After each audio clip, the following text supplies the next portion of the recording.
todos, estamos aqui reunidos com o representante da lista A, Pedro Delgado, ao qual quero desde já agradecer e cumprimentar por ter aceito o nosso convite.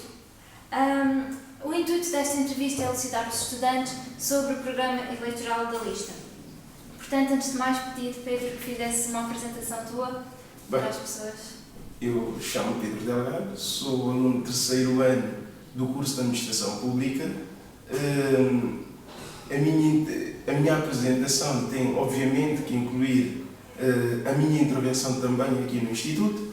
Fiz parte da Sociedade de Debates, passei também pela direção do Núcleo de Estudantes Africanos, fiz parte ainda e faço parte do Conselho Pedagógico e sou atualmente vice-presidente do meu Núcleo de Estudantes. Obrigada. Após esta breve apresentação, vamos começar a entrevista e nós baseámos no programa eleitoral e retiramos então uma citação que eu vou passar a ditar. Queremos dar à Associação de Estudantes uma faceta totalmente renovada e com sangue novo. Isto acontece não porque tenhamos menos respeito pelos que nos antecederam, cujo trabalho respeitamos, mas porque, periodicamente, as instituições devem ser pensadas com novos olhares, renunciando firmemente ao retorno do passado. O que nós queremos com isto é que nos expliques quais foram as maiores falhas que consideras do mandato anterior. Começo por salientar o seguinte: o mandato anterior tem que ser percepcionado em dois grandes momentos. O primeiro momento em que o João Pedro Louro ganha a associação para um primeiro mandato, em que promete, apresenta algumas medidas que foram parcialmente, e noutros casos totalmente conseguidos, que eu acho muito bem. Eu pessoalmente fui ter com o Louro e com a sua direção na altura e elogiei o trabalho feito. No entanto, no segundo mandato, em que ele se propôs a renovar, mantendo firmemente a mesma letra, aqui digamos a mesma equipa, renovando em alguns pontos, a sua equipa não conseguiram efetivamente executar de um modo mais premente esse programa. E eu, nesse sentido, obviamente que tive que intervir no sentido de inovar efetivamente aquilo que se pretende. Este ponto é muito importante, o porquê de eu avançar em direção à Associação de Estudantes. Porquê? Eu acho que o retorno no passado é sempre negativo, quando nós, ao retornar ao passado, estamos a elucidar ou a valorizar os erros que tínhamos cometido anteriormente. E há aqui um preceito muito importante, porque houve realmente pessoas que saíram de outra lista e que hoje fazem parte da minha lista. Porquê? O que é que, de acordo com a citação, digo sangue novo? Sangue novo não no sentido de trocar propriamente e fisicamente sangue. No entanto, mas são ideias novas e frescas que no ano passado não foram concretizadas, mas que este ano, com a nossa equipa, conseguirão efetivamente pôr isso a funcionar. Muito bem. Parece uma explicação muito óbvia e por isso nós vamos pegar já pelo pilar da política educativa, em que referem o programa Retomar e o combate ao abandono escolar. Portanto, em que medida é que estes programas vão ajudar a melhorar a vida dos estudantes? Primeiramente, relativamente ao programa Retomar, eu lembro-me que no ano passado, quando a apresentação do programa da lista R na altura, eu fui lá e perguntei à pessoa que estava, neste caso, que estava na mesa para fazer o processo de esclarecimento aos alunos, o que era o programa Retomar. Embora fosse uma pergunta socrática, porque eu já sabia qual era a resposta a essa mesma pergunta. Ainda não soube explicar essa questão. O que é o programa Retomar? Começo por definir primeiro. O programa Retomar foi criado no âmbito de ajudar os alunos que, embora não tenham conseguido, ou melhor, embora tenham conseguido ingressar no ensino superior por questões financeiras ou de outra natureza, tiveram que abandonar o ensino superior. Portanto, a União Europeia, porque isto não é só no quadro nacional, a União Europeia criou mecanismos que permitissem que os programas chegassem a mais pessoas. O primeiro intuito desse mesmo programa prendia-se, ou pelo menos o universo que se pretendia que se chegasse, era de 3 mil alunos, ou mais de 3 mil alunos. Infelizmente, ficou muito aquém do pretendido, acabando por ficar por 257, se não me falha a memória. Mesmo no ENDA, há um documento que versa muito sobre esse assunto. Agora, o que é que nós pretendemos com o programa Retomar? Obviamente que nós não podemos ficar indiferentes aos alunos que, por algum motivo, que desistem do ensino superior. Não por vontade própria, mas por outras razões. Portanto, o programa Retomar, que foi claramente congelado por este governo, no nosso entender, achamos que nós temos que pugnar pela sua reativação. Até porque eu conheço alguns alunos, muitos amigos muito próximos meus, que graças a esse programa conseguiram voltar a estudar. Portanto, o combate ao abandono escolar começa numa primeira fase com a publicitação desses programas e numa segunda fase, obviamente, de fazer um acompanhamento tácito dos mesmos. Então, sendo o vosso foco muito virado para os alunos, temos o Gabinete de Apoio ao Aluno. Sim. Uma grande inovação no seio da nossa instituição. E este gabinete, pronto, requer muito trabalho, é muito importante, mas por vezes não fica um pouco aquém do que se espera. Precisamente. Portanto, tendo em conta esta situação, os projetos que tu referiste no teu programa, o que é que permitem? Esta é uma questão que eu acho fundamental no programa, que é a questão do GAI, que é o Gabinete de Apoio ao Estudante. O que é isto? O que é que isto traz de novo?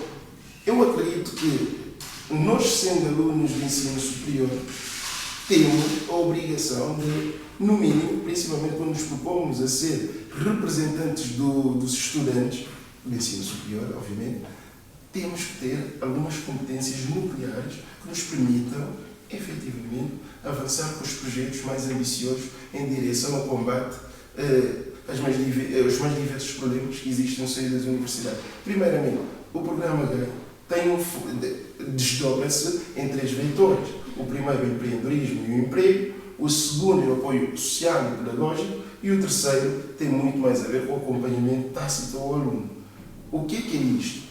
Em relação ao emprego e ao empreendedorismo, nós achamos que estamos em ensino superior e depois de concluir nós temos que ter pelo menos algumas competências que nos diferenciam ou que nos dão alguma vantagem quando nós vamos inserir no mercado de trabalho. Nesse sentido, nós não só propomos que aquilo que já existe, que é o portal de emprego do ISCS, seja mais divulgado junto dos alunos, não só para alguns, como tem que chegar a toda a comunidade estudantil e, do ponto de vista do referente ao empreendedorismo, acho que é fundamental que nós vejamos a coisa de outra maneira. Nós até, numa das partes do programa, se não me falha a memória, nós propomos claramente um orçamento participativo. Porquê? Nós achamos que também é possível haver empreendedorismo social. Como? Pergunta-me, o que é este conceito de orçamento participativo académico? Isto vai se prender fundamentalmente com isto. Numa primeira fase, aquilo que nós tínhamos pensado era disponibilizar uma determinada quantia, mediante certos requisitos em que os alunos poderiam candidatar-se no grupo nunca inferior a 3 e nunca superior a 6, para terem acesso aos mesmos. No entanto, depois de abordar o gabinete aqui existente, no ISCS, que é a ILINOV, Gabinete de Empreendedorismo e Liderança, chegámos à conclusão, e eles fizeram-nos ver outra perspectiva, que é, nós já temos os mecanismos, vocês estão precisando disponibilizar as verbas dos alunos. Mediante isso, podem chegar a essas mesmas verbas. E nós achamos fantástico, obviamente, e avançamos nesse sentido. O segundo ponto que tem a ver com a intervenção social e pedagógica. O que é que isto significa? Existe um conselho pedagógico da qual faço parte, da qual já tive algumas intervenções bastante positivas. E nesse sentido, nós achamos que aquilo que é discutido num conselho pedagógico tem que chegar aos alunos. Quando nós recebemos uma convocatória daquilo que se tem que fazer num conselho pedagógico, essa convocatória tem também que chegar aos alunos, porque nós somos a voz dos alunos lá dentro. Houve situações de sobreposição de exames, entre outras coisas, e alguns comunicados meio contraditórios que têm aparecido nos últimos dias, e eu julgo que, premente, se os alunos soubessem que nós íamos lá, se calhar isso não teria acontecido. Por outro lado, a parte referente ao apoio social. Muitos alunos, primeiramente, um aluno colocou a seguinte questão: bem, já existe um núcleo de aluno que vocês estão a pensar em criar o gabinete de apoio ao aluno. Eu disse simplesmente, minha cara, são coisas que se complementam, não são antagónicas. Porquê? Porque o que o gabinete de apoio ao aluno faz, diz o seguinte: se eu precisar de me candidatar à bolsa, eles dizem que não vai à página da DGES. Muitas vezes eu chego lá, se não dominar aquela linguagem, se não dominar aqueles procedimentos, é complicado. E fico sem bolsa. Portanto, nós o que vamos fazer é disponibilizar recursos humanos, da qual, bem, em 2 anos, se não houve, não é agora que vai aparecer no céu. Portanto, nesse sentido, é disponibilizar recursos humanos, pessoas competentes, lideradas por uma equipa de eficiência que já tem o trabalho mostrado. Neste caso será o Afonso Borga, muito conhecido pela sua intervenção, tanto a nível dos núcleos como a nível do Instituto. Portanto, obviamente, a equipa é maior e vai ter uma maior intervenção. Sendo os alunos também o centro das vossas atenções, para o bem dos alunos, o pluro nuclear também está muito relacionado, porque é uma forma de passar determinadas informações e de contribuir para as atividades dos alunos. E vocês propõem-se a apoiar administrativamente e financeiramente os núcleos, estando sempre disponíveis para dialogar e ajudá-los no que for necessário. Como é que irás facilitar o processo de comunicação entre a Associação de Estudantes e os núcleos? De facto, isto é uma questão premente, porque, bem, eu já tive que representar o meu núcleo em reuniões do pluro nuclear, e o que eu acho, primeiro, em relação aos núcleos, é o seguinte: os núcleos não são propriamente um sítio para onde nós vamos buscar apenas os votos, onde nós vamos cooptar alguns membros para a futura lista da Associação de Estudantes. Antes, pelo contrário, eu acho que um presidente de núcleo que conclua muito bem o seu mandato tem que ter a capacidade, quase que similar, obviamente que se calhar de forma paralela, aquilo que o presidente da Associação de Estudantes executa, só que ao nível macro. Portanto, neste sentido, nós queremos sim dar autonomia aos núcleos, obviamente financiando os núcleos no que nós acharmos. Primeiro, no tocante à comunicação, nós não podemos dar vantagens competitivas a determinados núcleos face aos outros. E temos que ter nós também a nossa representatividade junto dos núcleos. Não é trabalhar só com os núcleos quando elas necessitam ou quando nós necessitamos delas. É mesmo trabalhar sempre e conjuntamente, até porque os reais problemas dos núcleos ou dos estudantes é primeiramente percepcionado pelos núcleos e só depois é que chegam à Associação de Estudantes. Portanto, num trabalho de estreita ligação, nós conseguiríamos separar as águas, ou pelo menos reduzir a diferenciação cá. Pelo menos aquilo que nos chega muitas vezes já vem totalmente desgastado e nós não percebemos, se calhar, a real profundidade dos problemas. E podemos também pegar na situação dos núcleos e relacionar com o pluro da comunicação e imagem. Porque o atual site encontra-se desatualizado e, por exemplo, não promove os eventos dos núcleos, ou não? Exatamente. Eu, por acaso, com muita graça, digo isto porque a Associação de Estudantes só lançou em 2 anos de mandato, nos últimos 2 meses, julgo eu, o seu site, o novo site. Um site que, primeiro, dizem que é o meio de comunicação para toda a academia. No entanto, só tem os membros da Associação de Estudantes. E depois, há outra vertente que é isto é para dar a voz aos núcleos. Também, eu não vejo nenhum núcleo naquele site em particular. Portanto, vamos nos explicar como é que isso surgiu. E, se calhar, daqui a 3 anos, a nova proposta de comunicação vai ser incluir os núcleos no site. Portanto, nós temos que ser sérios a trabalhar neste âmbito. Eu faço uma comparação muito simples, é que se nós formos às faculdades minimamente competitivas nesta área, ou pelo menos que dão realmente voz aos núcleos, vamos ver que esta realidade é totalmente diferente.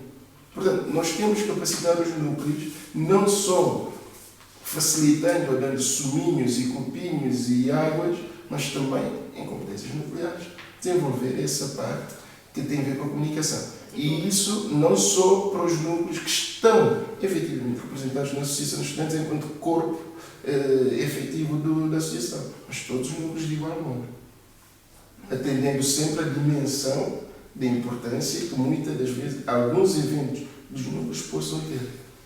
Acho que é muito importante essa ligação com os núcleos que representam os estudantes também. É fulcral para o nosso sucesso. Podemos então agora saltar talvez para o pluro da gestão financeira e administrativa. Visto que esse controle financeiro deve ser muito transparente também para os alunos, E a nossa questão é como é que decorrerá a prestação de contas aos alunos. Há uma coisa em relação à transparência e accountability que é importante. Muitas das vezes a percepção que nós temos disto é muito de os alunos não se importam com isto, disponibilizam. A questão aqui não é o aluno se importar, é a nossa parte ética a funcionar.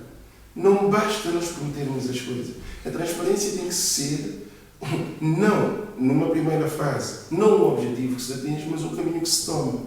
Portanto, nesse sentido, a transparência tem que começar logo na prestação de contas. Como é que isso se faz? Bem, quando nós tivermos, eventualmente, que fazer algum orçamento para as nossas festas, temos que dar a conhecer, se não for na fase inicial, pelo menos na fase final, quanto é que foi o arrecadamento dessa mesma festa. Quando nós tivermos que financiar os núcleos, temos que perceber qual é o retorno que temos, por exemplo, com aquele evento, aquele núcleo, e qual é a dimensão do mesmo. E outra coisa que é extremamente importante, o ISCS tem funcionários. Bem, mas só que parece que é um segredo guardado a sete chaves saber quantos funcionários são. E por outro lado, parece que é um jogo gato-sapato perceber de onde é que a orçamentação de todos os programas andam escondidos. Porque nós temos aquilo por categorias totalmente aglomeradas. E qualquer aluno que vem aqui pedir a prestação, e já aconteceu, já nos chegou essa informação de alunos que vêm pedir para saberem quanto é que, ou o plano de contas, ou qualquer coisa do género, bem, a partir daí são vistos de outra forma na esplanada do ISCS. Ou têm que se ausentar durante algum tempo, ou mudam de caminhos e começam a apanhar outros ares lá no piso 1, 2 ou 3. Portanto, nós temos que mudar essa perspectiva. E principalmente, estamos a falar de pessoas que, depois de exercerem o cargo de dirigentes associativos, poderão eventualmente vir a ter outras responsabilidades. Por uma questão de ética, é necessário que essa transparência seja uma coisa prática e não meramente um obstáculo que se constitua para os estudantes. Eu espero que, se chegar à presidência da Associação de Estudantes, qualquer aluno, a qualquer momento, possa perguntar o que é que tem feito com o dinheiro que chega. Por exemplo, do IPDJ, da Caixa de Depósitos, da promoção que tem, da parceria que tem com os cartões MOS. Portanto, é uma coisa para mim, é fundamental.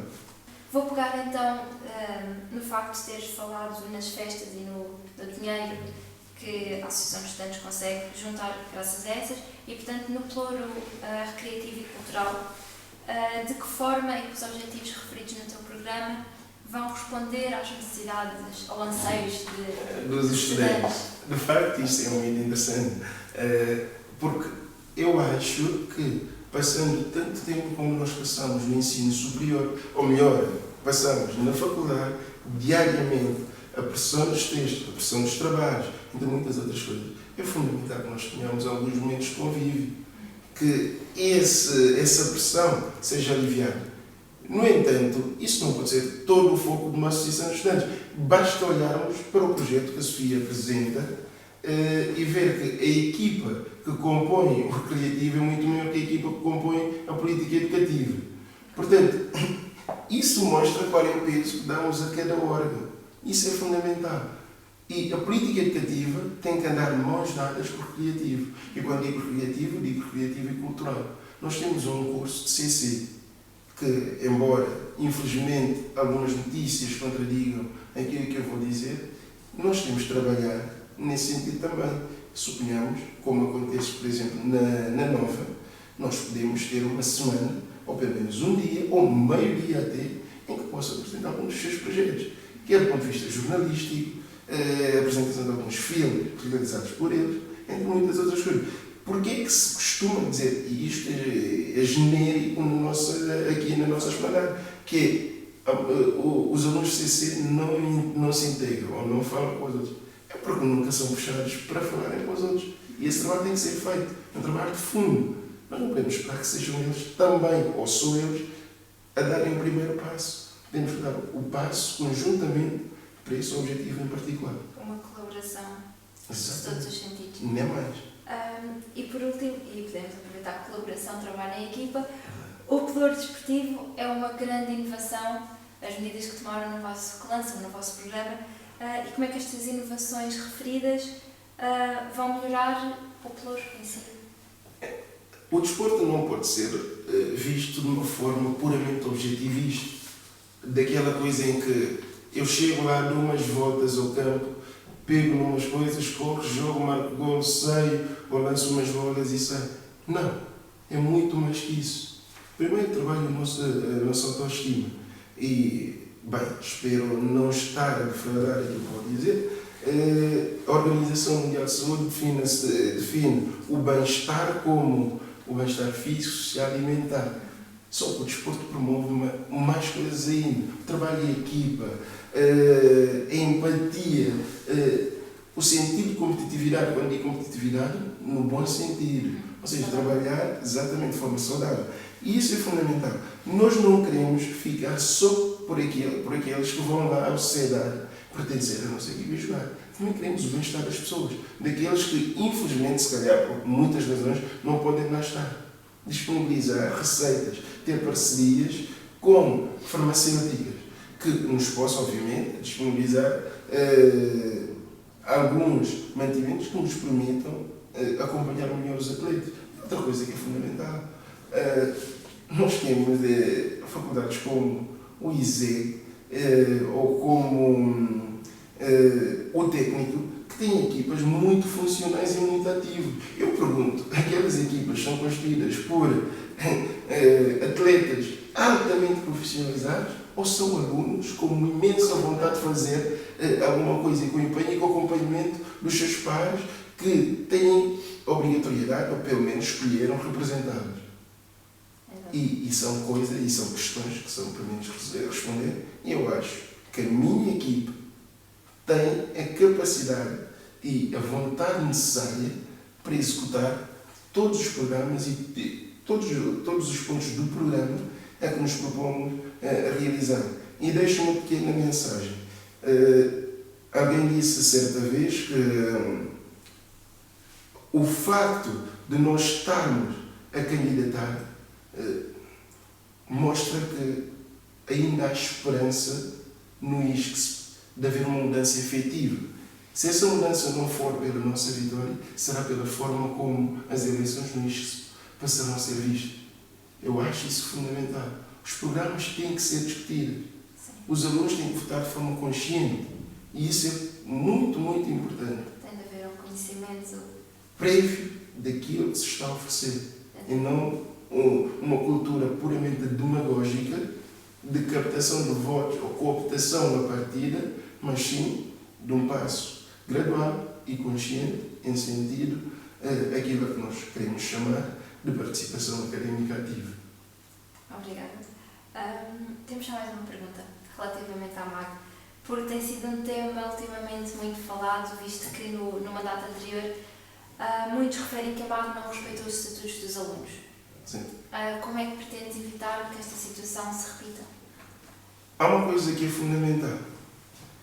Eu, quando pretendi constituir a minha equipa, não fui buscar propriamente pessoas que me passassem a mão ou fizessem um cafunézinho a dizer que está tudo bem.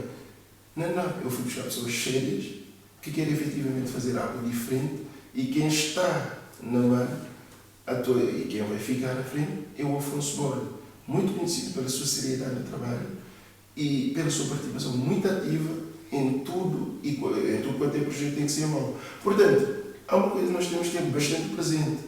A MAG tem que funcionar para que a associação seja mais exigente para conseguir comer.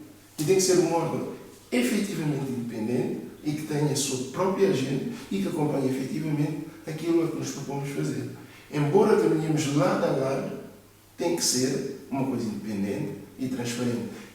Quando digo isto da MAG, digo também do Conselho Fiscal. Tem que funcionar. Porque isso é fundamental para que haja isenção na execução de cada ponto do projeto e para que o acompanhamento seja efetivo. Porque quando digo que o acompanhamento é efetivo, é preciso que passe necessariamente na mesa assembleia dos alunos em que todos possam votar os projetos e acompanhar o seu desenvolvimento. Tem de ser um processo de colaboração e de equipa entre todos. Nem mais. Chegamos então à fase final da nossa entrevista. em que nós tirámos um momento para que pudesse apelar ao teu voto, mas temos uma pergunta/afirmação de partida para ti que tu escreveste no teu programa. No final do teu programa referes que é um programa sólido, informado e realista. Porquê é que, na tua opinião, este programa deve ser o que os alunos do ISCTE devem escolher? Primeiro, nós poderíamos simplesmente desenhar um programa e avançar livremente a cantarolar por aí que temos um programa lindo, mas depois não ser de todo execuível. Nós, quando desenhamos o programa, tivemos o cuidado de ver os regulamentos do ISCTE. Não prometemos nada, não podemos executar. E outra coisa, tivemos ainda a amabilidade e a precaução de convocar uma reunião com os vice-presidentes do ISCTE, não vou citar o nome, para olharmos de perto aquilo que é o nosso programa, aquilo que são os nossos projetos, aquilo que nós pretendemos executar. E depois de olharem para o nosso programa, eu até fiquei estonteante, acreditem, porque o que me disseram é que é isto que se pretende no ensino superior. Se vocês conseguirem executar isto, estão no caminho certo. Ou seja, temos uma aprovação clara e tácita, um apoio inquestionável daquilo que é a direção do ISCTE. Portanto, estamos à vontade e isto, posso dizer, não volto a referir, é uma reunião informal, mas em que tivemos o aval de que sim, estão no caminho certo. Ou seja, não é um programa inconsciente, totalmente execuível no curto, médio e longo prazo. Muito obrigada. Vamos então dar assim por terminada a nossa entrevista. Obrigadíssimo. Eu é que agradeço. Obrigada. Obrigado.